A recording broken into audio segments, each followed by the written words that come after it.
So we're going to talk about some techniques here. What did you appreciate most about... Well, I guess we'll give brief synopsis. You want to give a brief synopsis about Obsession before we get in so people know if they're in the right place or not? Sure. Okay, if you don't know if you're in the right place or not and that jump scare really caught you off guard and you are under the age of 13, you should probably go away right now. Obsession is about a guy who really likes a girl and he magically roofies this girl, and this magically roofied woman unleashes all hell on this man who fully deserves it. And pays the ultimate monkey's paw price. Yeah, I'd say so. It's quite good. Critics are mostly approving of it, would you say? What is it, like 95%? I have no idea.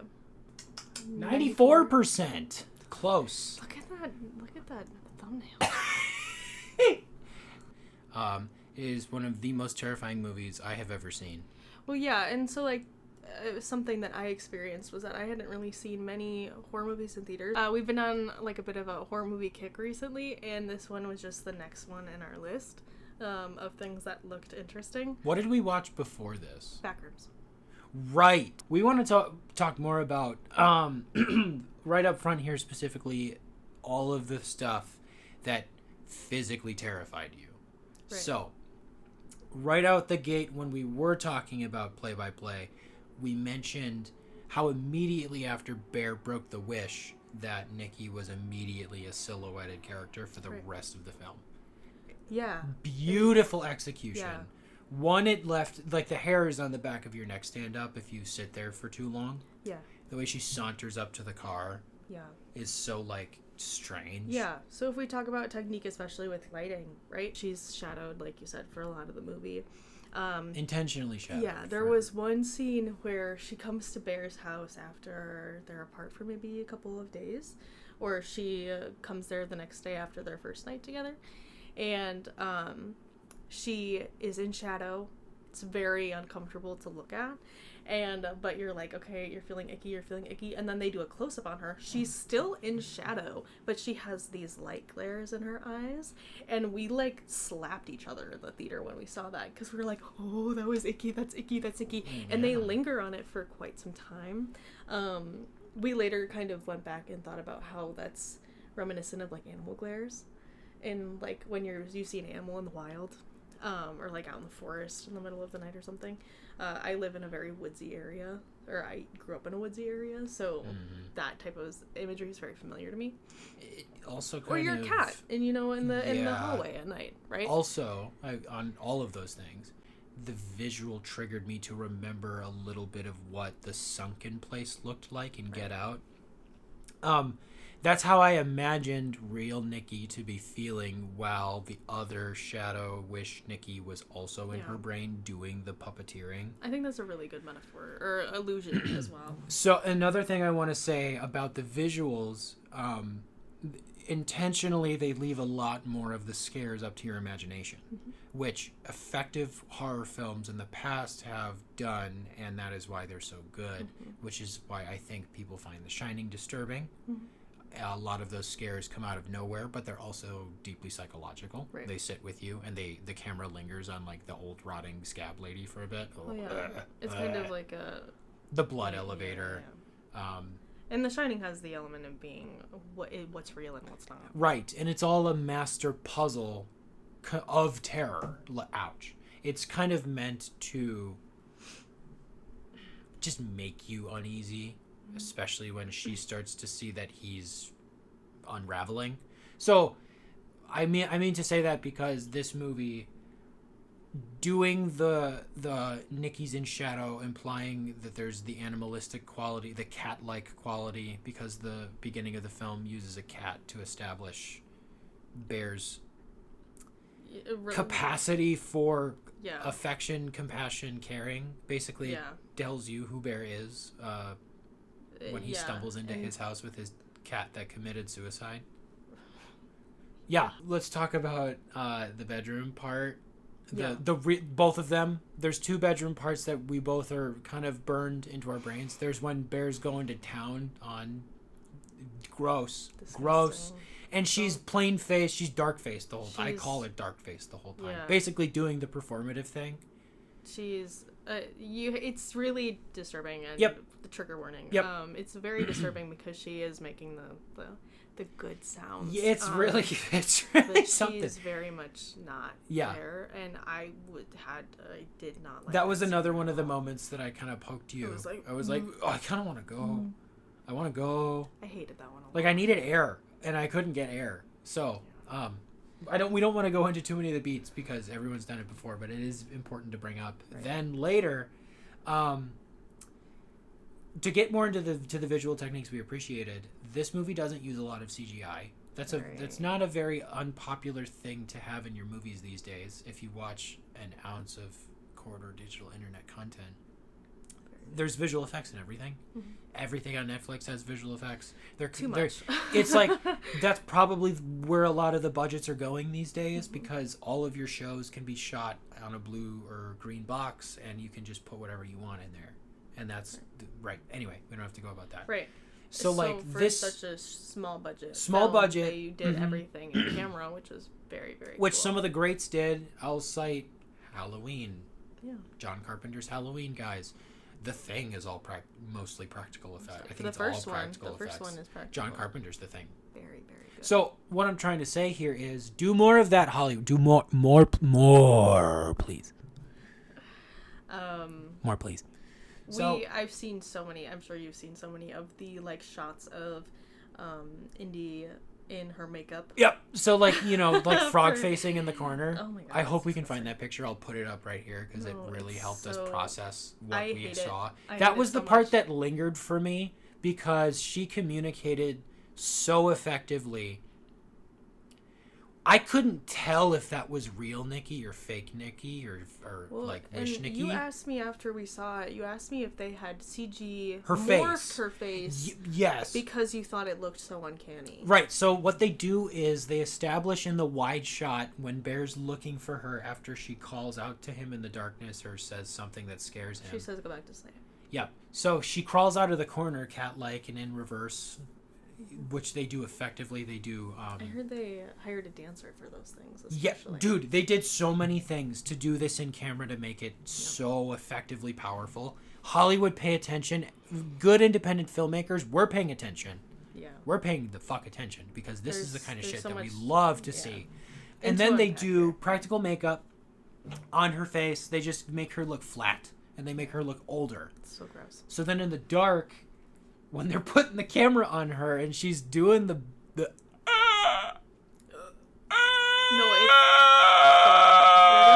Stop, you're gonna blow the fucking mic. I know, but I want to terrify the children who saw the movie.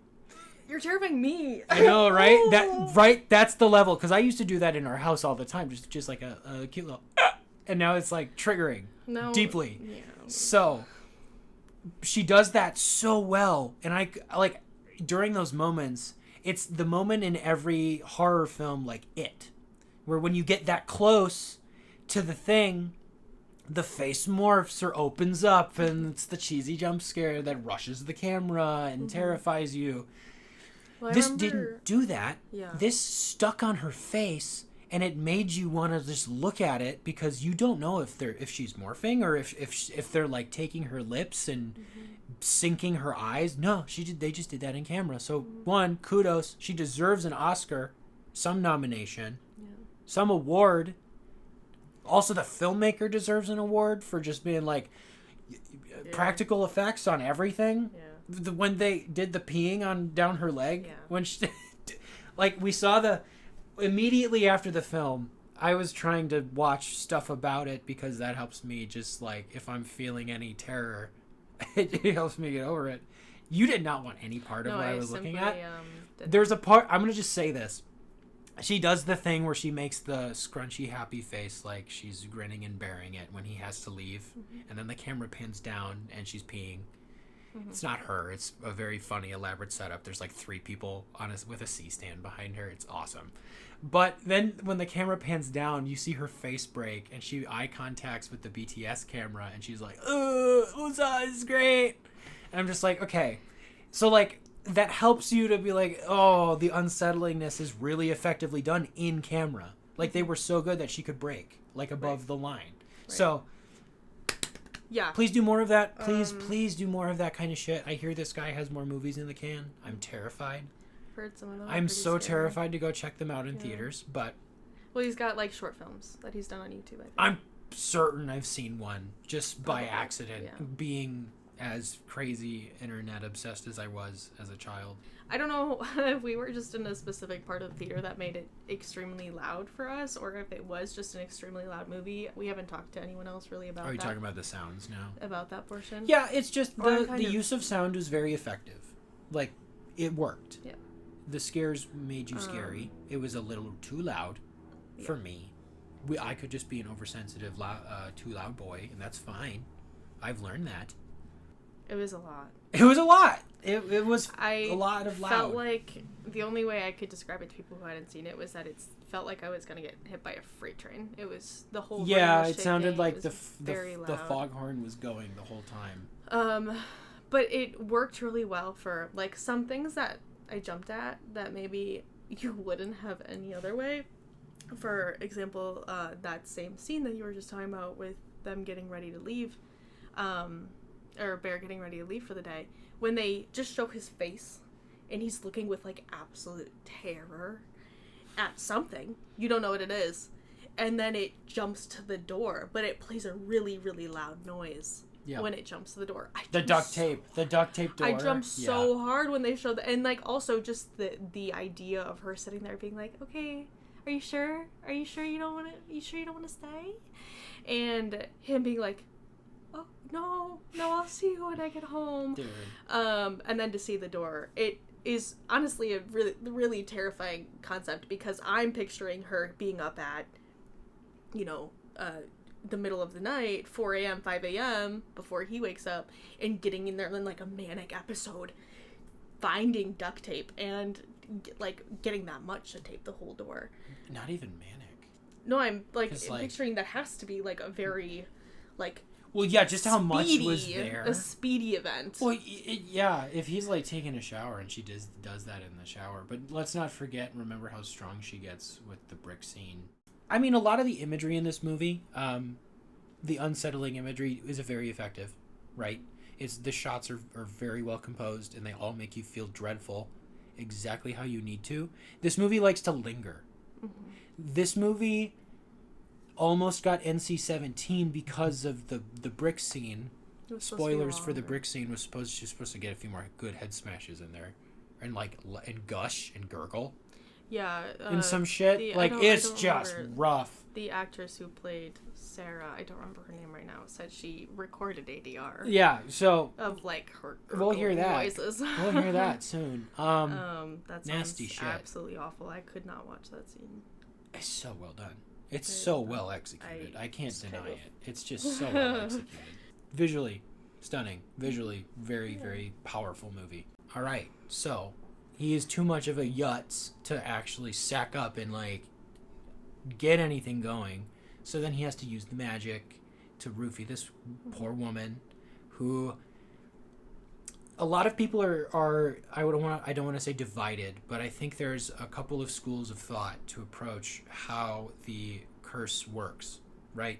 It's either Nikki's possessed by, like, some entity, which a lot of people say that. I don't. I think it goes a little deeper than that. Yeah, that feels a little too. If we're going on icebergs, that's like Mr. Incredible's normal face, right? So Mr. Incredible darker face, number 2, is like when Bear made the wish. That's when a new, young, naive, fresh Nikki persona was born inside of her mind, and it's fighting for dominance. Magically, it needs to be the dominant one to fulfill Bear's wish.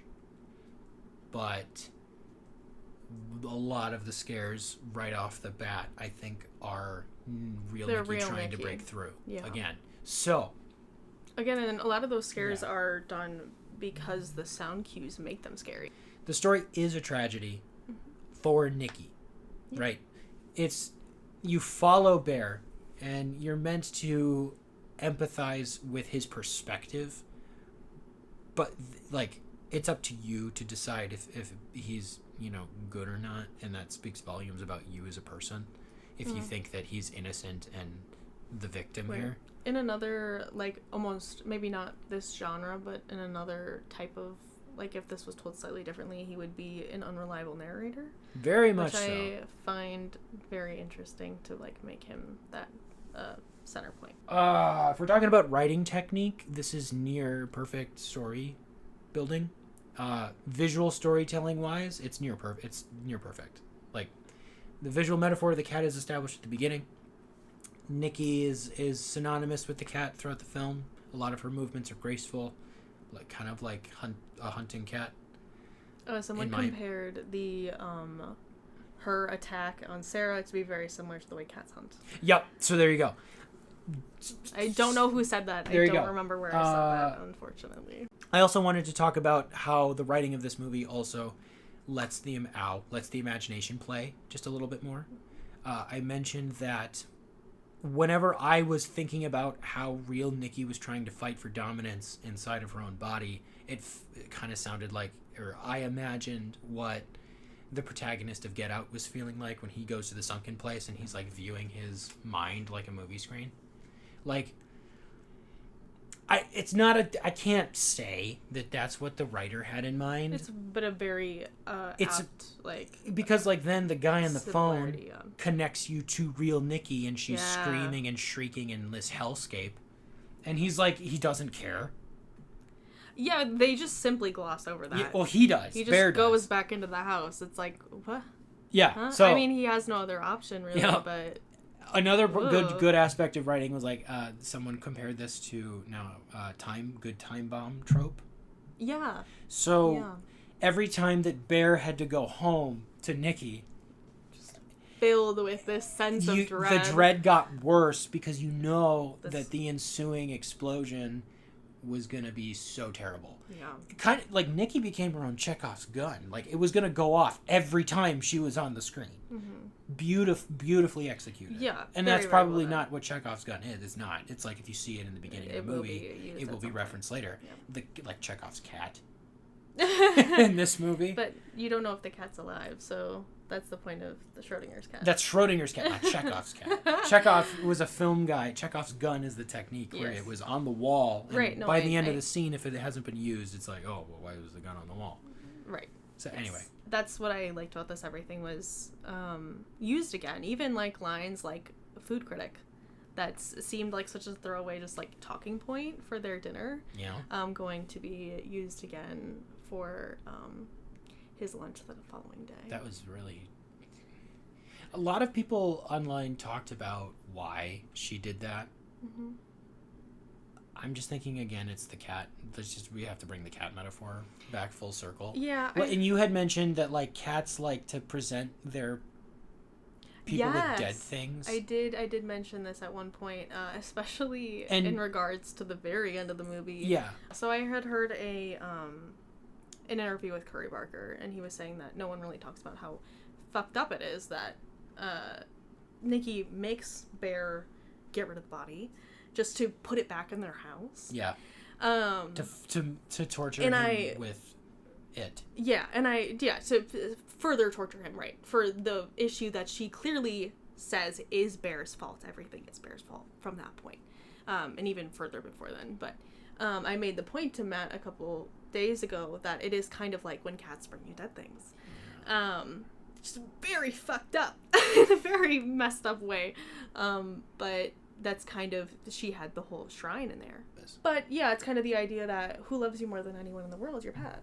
That's all they know. Right, and that's what Bear wished for. Right. And that's kind of what she became. Right. Right, that's the metaphor they're using, is that he wanted Nikki like a pet. Yeah, because Bear's a shit protagonist. He's not a good person. Do not look up to him. This is the first movie I've ever been to that I was carded for as well. We're adults and we got carded. I thought, like, because I saw a sign on the window that said, like, I thought if you're that the chronic 18, depression on my face was good enough for this teenager to be like, that's an adult. We gotta let me into this movie. I saw a sign that said something about being under 18, you won't be let into the movie. Yeah. Good. Honestly, and then I was like, clearly we're both adults. Holy shit. And they still carded us. Yeah, not only does it terrify you on the physical level, if you're not prepared for it, or if you're not into being scared like that. Yeah. But it also forces you to really contemplate the ethics of Bear's choices. It forces you to contemplate, is it why not contemplate, ponder magically roofing somebody with a monkey's paw, essentially, because the monkey's paw was of their own making.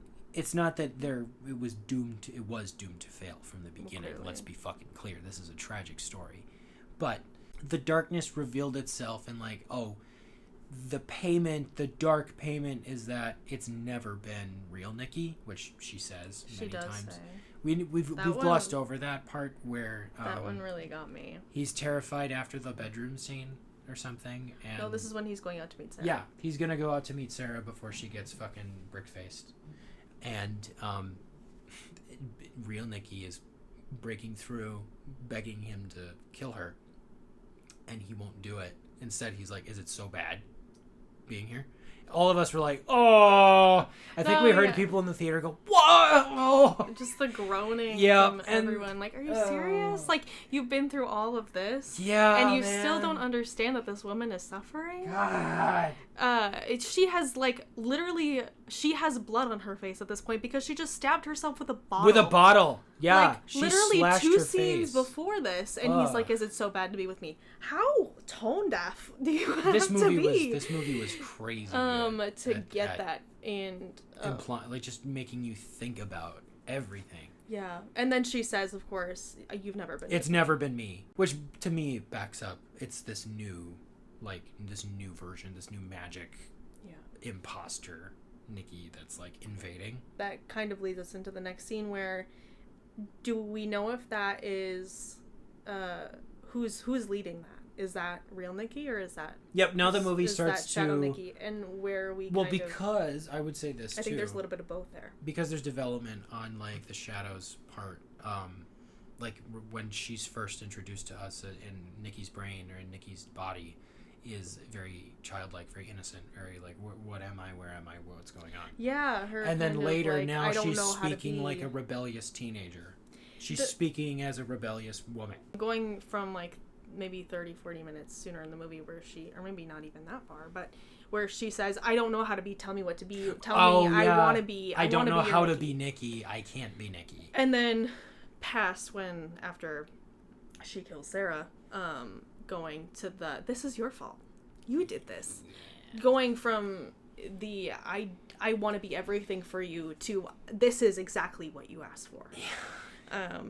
And how it flips from the quote-unquote innocence to the very deliberate attack against Bear. Yep, very effective, very good. Also, there are so many things I could say about the acting for Bear and the choices he makes in response to Nikki. After that scene, it seems very dejected. All of the promo shots I've seen, a lot of them pulled these scenes from the like from him part, in the latter part of like part 2 into part 3 yeah, of the movie, where he's like in the car making the phone calls and... No, a lot of the promo I've seen recently has been him with the blood on his face. Oh yeah because it's the most like terrifying thing in the United States right now. He looks so dejected and fed up, which is kind of interesting considering, again, he asked for this. But he doesn't seem terrified really anymore. He just seems kind of hollow in some of those images, which I find very interesting. But another point that we see this in the movie is the very beginning, right after he wishes Nikki. They have this little montage of them kind of having like dates and time together, and it starts out very happy and harmonious. And by the end, he looks annoyed. He looks annoyed that she has been with him so long, which when you're in a new relationship, you're likely to not want to spend every waking moment together at some point, right? Like, we can spend a lot of time together because we've been together for a long time and we live together, right? But there have been, maybe when you're in a new relationship and you don't necessarily know how everything works with that person, you kind of do need a little bit of space because you're not used to spending all that time. Right, like, but the fact that he looks so irritated with Nikki for being there when that's exactly what he wanted. He's getting what he wanted was we've been saying before, the veneer, right? He Yeah. wanted the pet. He didn't want He didn't want the autonomy that came with this new Nikki. Right. This is the same way that people tell you don't get a pet just because you want something to Yes. cuddle with. You need to have the you need to care, living you being. need to have the capacity for compassion. Same way to that care. when he calls the wish guy, he says, "Well, you have to. It's your moral duty to take care of her." Right. Well, they tell him the way that to reverse the wish is to kill himself or to kill Nikki, kill the or she dies or he dies. Yeah. But he's gonna pay the price. He's gonna do it, or does he? And that's where the end of the movie comes into play and why it's such a tragedy. Mm-hmm. Did you ever think at any point that he was going to kill Nikki instead of himself? When she was practically like, jam this in me and pull the trigger. Remember at the end when she shot $1 billion guy? She was screaming so much weird shit at him. That's fair. And one of the things was like, jam this inside me and pull the trigger. I forgot about that part. I think I blocked that out. So it's that level of like, well, if you don't, why don't you love me as much as I clearly do? Okay. Like, and it's at that point where she's like, I do, but I don't, but I do. That was but I hate you, but I love you. It's so strange. I think earlier in the movie is when I was considering. I didn't think Bear would be strong enough. He's not to kill himself, he's but not. I didn't know if he would be strong enough to kill Nikki instead to get rid of it. No, because the cat. Right. Because you got to think back to the cat at the beginning and how that shook out. I think he'd have the stomach for it, but I don't know. He's also he's too much of a coward. We see it. Even though he does kill himself, he's too much of a coward to even commit. So I think at the beginning I wasn't sure where it was going to end up, but I think it's interesting that so far to the end of the movie is when you thought he could potentially break. Mm-hmm. And this story, I think, yes, it's about these characters, it's about these people, it's about this personal, like, whatever the creators were, like, vibing with to make this thing. Mm-hmm. But yeah, if you point out the bigger commentary... It's touching on the darkness of the date rape guy, who is Bear, because that's how he got what he wanted. And also the idea that men don't know what sexual assault is. They don't know that they're abusing someone... Yeah. That's very much... They don't understand because Bear doesn't think that he did anything wrong. That's very much at play here, yeah. I call it a very American horror in the way that... Because, like, people call Texas Chainsaw very American. Okay. I could only imagine that was, like, I think a response to Vietnam and how that was, like, visceral and everyone was watching violence like that on TV all the time. This is very much like... Now we're witnessing... a very unfortunate shitty man situation where at the end of it the woman looks like the perpetrator. Yeah. But at the same time it leaves you on this ambiguous note of you don't know what Nikki's fate is ultimately after this. Can she handle what she's been through, or is this gonna then it's very good because it leaves you in that impossible, you can't reckon with it. Mm-hmm. Your mind does not compute with that solution. It's like, at least my mind, when I try to empathize with her in that moment of coming to, is that like, oh, when you are in that much shock and trauma, like, oh, fuck, like, how do any of the women who have surfaced from any of the shit in what's going on right now, I can only imagine this must be triggering for many people, which I have to say maybe why it's so popular is because it resonates with so many women and so many men, so many they, thems, and others who have suffered traumas like this. Yeah. So it's just like, thank you for one, putting it on the screen, and then you have another film coming out, Leviticus, for that audience. Right. So like, holy crap. Like, that movie looks terrifying too. I did some reading about it. The concept is terrifying. I heard about that movie maybe like a year or so ago. I thought it was out already, I guess. It's coming. But it just... Did it just drop? It just came out a couple weeks ago. We did want to go see it, but I think we needed a mental break. Dude, it's gonna... From it's psychological horror. The concept is like, it becomes what you're attracted to get to... Mm-hmm. Well, the other thing I wanted to just touch on briefly is that we did talk about when Nikki comes to after the wish is over, kind of how does that... What does she remember? Similar to, like, roofing, right? Yep. What? Yeah. It feels is like it a complete like reset? You have no idea. Yeah. And she's just reckoning with what she's physically seeing around her, and like, what the fuck is that? Why is he dead? There are three. Why is he dead your like a three cat? best friends are just dead in front of you. Yeah. What the fuck? Yep. Or does she remember everything? And which is what my personal opinion is, that she probably does. And she has to come to terms not with the fact that she's killed all of her friends, or they have killed themselves or whatever, but also the darkness of what Bear did. Yeah, and the fact that she has been used for all of this time. Yep. And it's just so... It's an I can't imagine what that... It leaves you thinking, like, and I said a lot about The Shining earlier, like at the end with the picture of you've always been the caretaker, and he always was in the photo. It's that, like, it leaves you thinking about such a heavy, thinky, real thing this time that separates it from a movie like that, where it's not about ghosts in a haunted hotel or curses. It's about what this guy did with the assistance of a very powerful magical force. And didn't we talk about also that, like, similar to Jack, Bear would have always ended up in this type of situation? Like, with the One Wish Willow, like, there's he, based on the way he has lived with his cat and the reality of that, there is almost no reality where he would have had the One Wish Willow where he would have made it out of this without causing an issue. Yeah. Like, he was always going to end up being the villain. Metatextually, we want to talk about the kind of the impact of this. This movie is raising the bar for my taste of movies. I need them to be as attentive to detail as this movie is, as tight, as well staffed, as well acted, from actor to crew, everybody involved in this you could tell this was everybody wanted to be there making this weird piece of art, and the weird piece of art landed. And very much did. I hope it does good, because it needed to raise more awareness to this issue. You know that kids are going to get access to this. We know that kids are going to see this, and so, but I don't want to say that I'm not going to say that factually.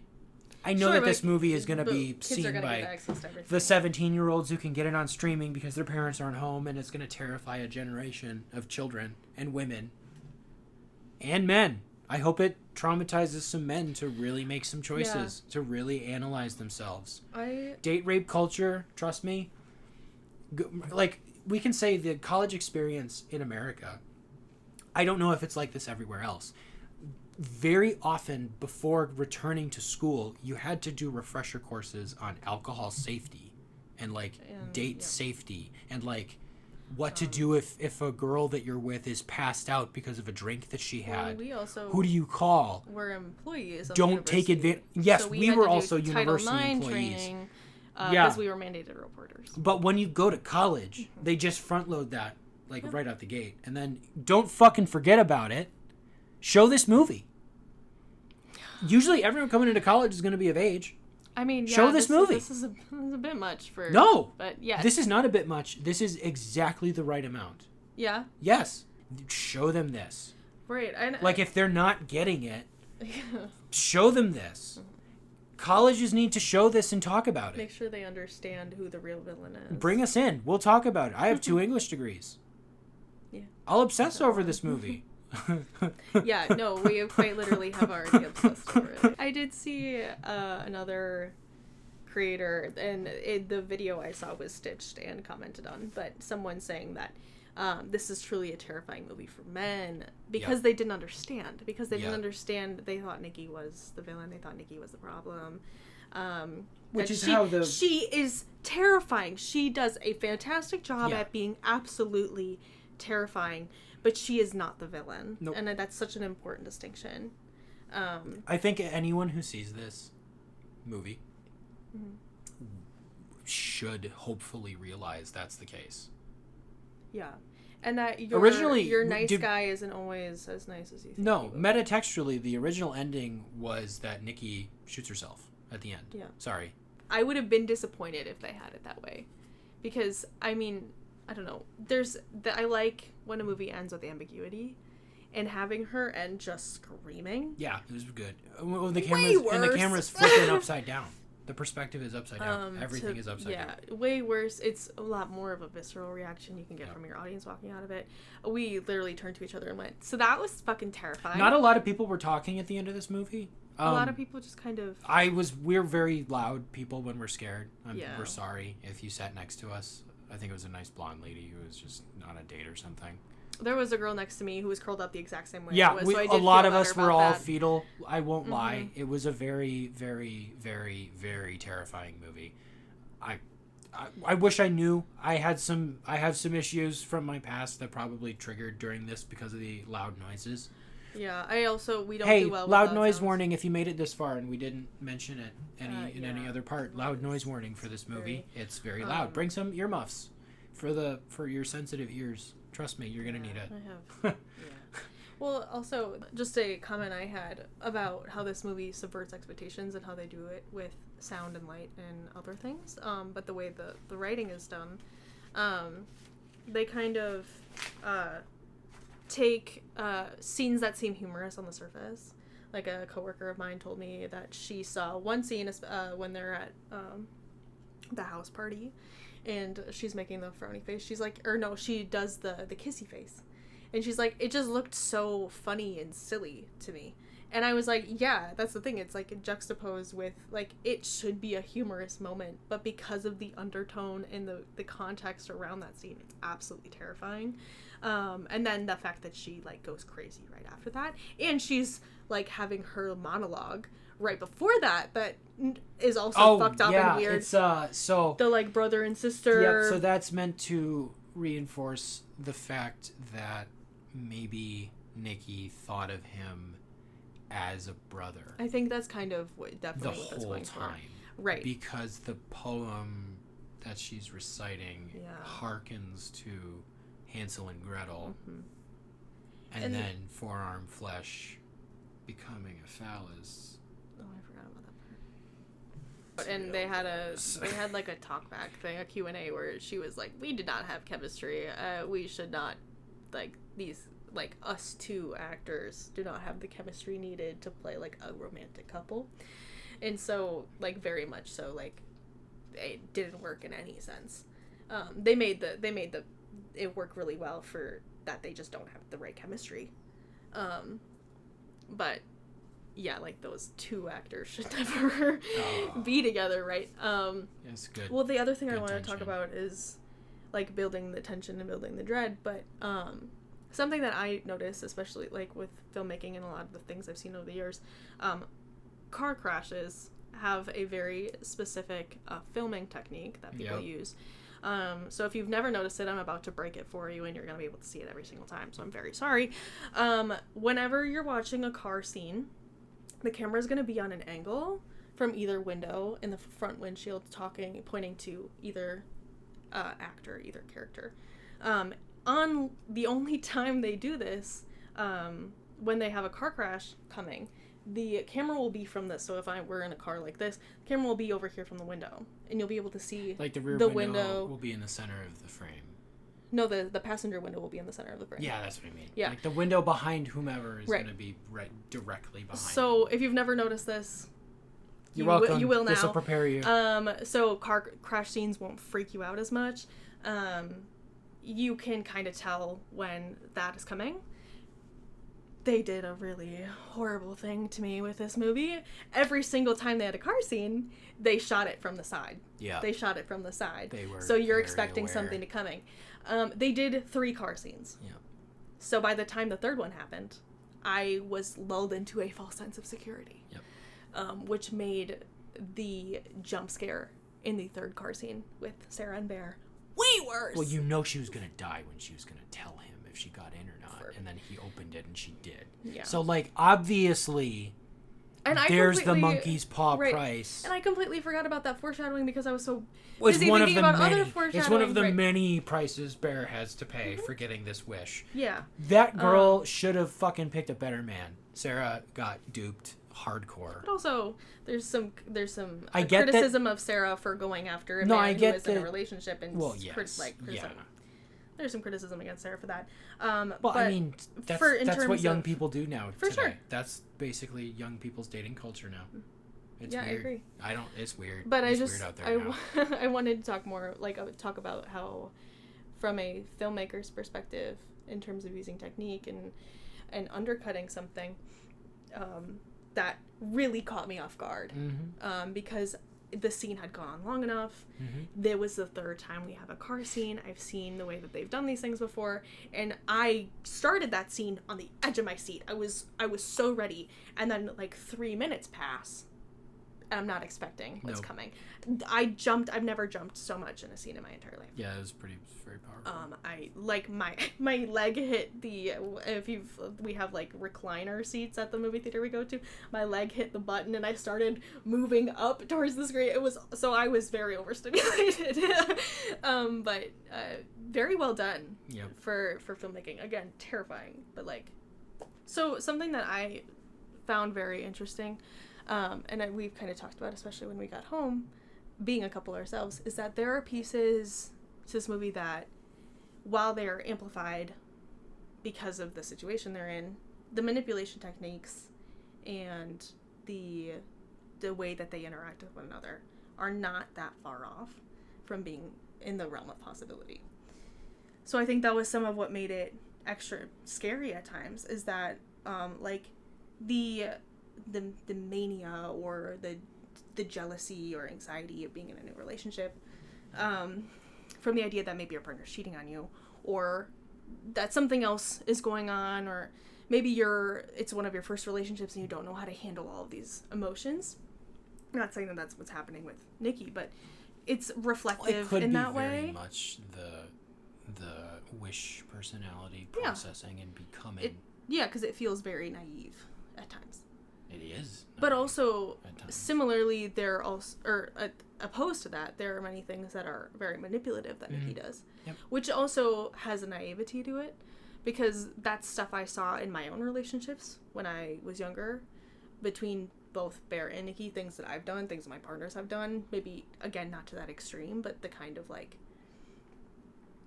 finding a way to grasp what you're feeling and your own emotions, and unintentionally maybe using those feelings against the person you're supposed to be in love with. Absolutely.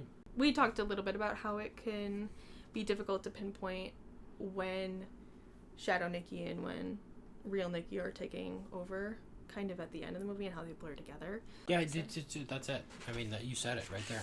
It's so good. You can't tell who's taking control when. You don't know if Nikki's basically consenting at that point to kill him or hurt him. Mm-hmm. But it sounds like she's just miserable for the entirety of it. Well, yeah, and also I kind of forgot about this, but when Bear is deciding what choice to make, there's a lot of loud music playing at this point in the movie when he's in the bathroom, but you can hear her saying, "Well, do we need to take a break? We can take a break, honey. It's not it's okay. It's okay. Tactics. We can have some time apart." And he's not hearing any of this because he's so in his own head about what decision he needs to make. Here, yeah. But then to hear her result to the ultimate manipulation tactic of breaking the one with Willow, to make him love her. Which is at that point, she learned to do what he did, which is that's how the cycle continues. Mm-hmm. So we talked about how this is a story that needs to be shown to everybody. Because of the way that it portrays women and the way that it portrays men and the way it portrays relationship dynamics. Yeah. I was watching a video that was talking about how Millie Alcock and Supergirl doesn't smile enough, or the criticisms. She does, yeah. The criticisms of her her acting, or the new God of War, where remind me her name. Oh, fuck!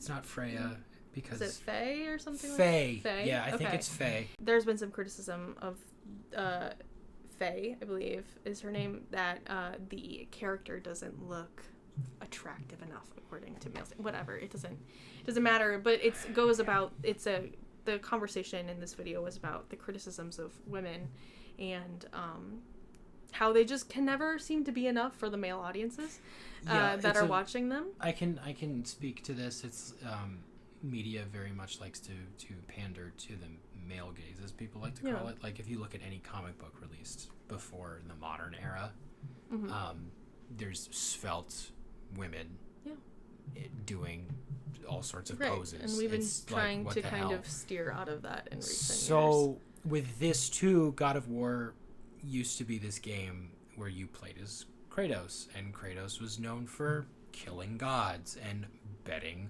women. That is very male gaze. Very male gaze. Like the games were not ashamed of what their audience demographic was. And so then the new games come out, and I want to, because this is kind of media, right? So it's like, so then the new ones come out and they're asserting, no, we're telling a new story. We're not giving you this power fantasy anymore. So now that we're doing it from his wife's perspective, bro, before they got married, that's pretty cool. They're dipping into how Kratos got there. How did he get to Norse world, guys? How? I don't know. I stopped playing because it's a lot of game. Yeah. I watched the story though, and it's real good. It's so good. Anyway, but yeah, it's... Yeah. So I wrote a couple notes about, like, there are men, as I talked about before, who are going to view Nikki as a problem. They're going to view her as unstable, as crazy, as some sort of villain, or maybe relate her to some other women that they seem to have been in relationships with in the past.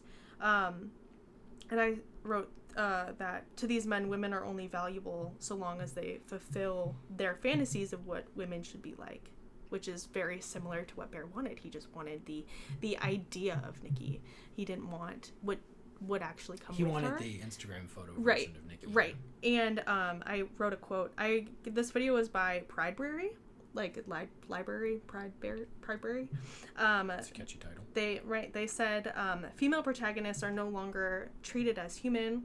They're being judged on what they can provide the male audience, which kind of gave me a shiver when I first heard that, because I was like, this is exactly what the criticism is of, you know, which is what could be of Nikki is that is he wants her to be the ideal woman, and that's just not what she can be. Which I then also perceive to be a symptom of the media that has come before. Right. So yes, you can see that most in the God of War. I think we're seeing that with the new Supergirl movie, which I am very much looking forward to. It'll be good.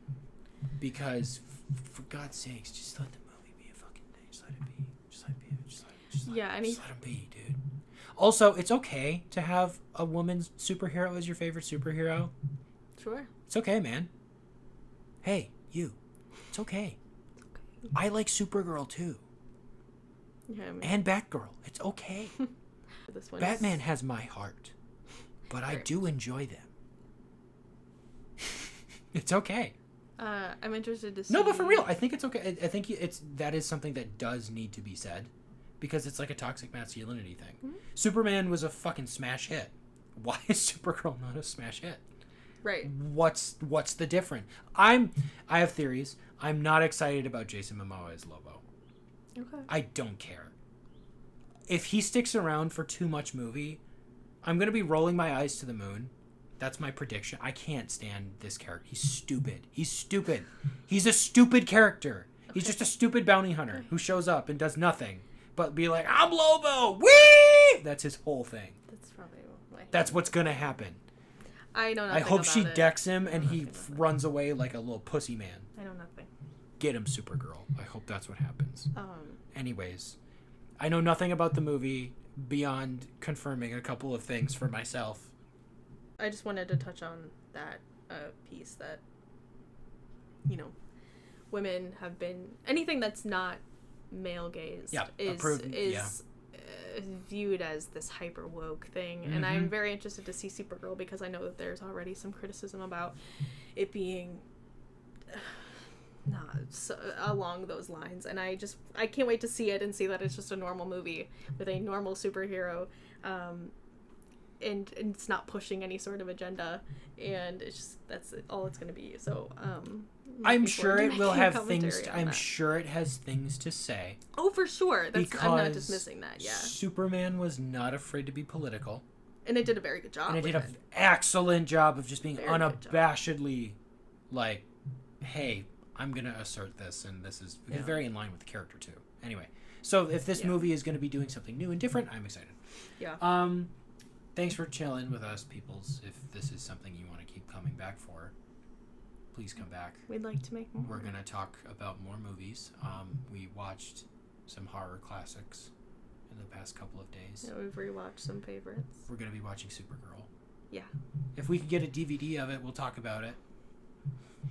Don't put that down. That's all of it's going in. Don't put it down. Everything is going in. Subscribe.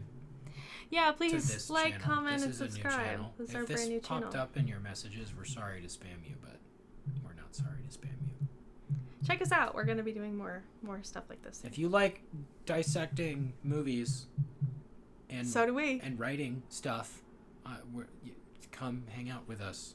We're trying to build a cozy vibe here. All I've got is the stuff I have left over from film school, guys. This is gonna be fun.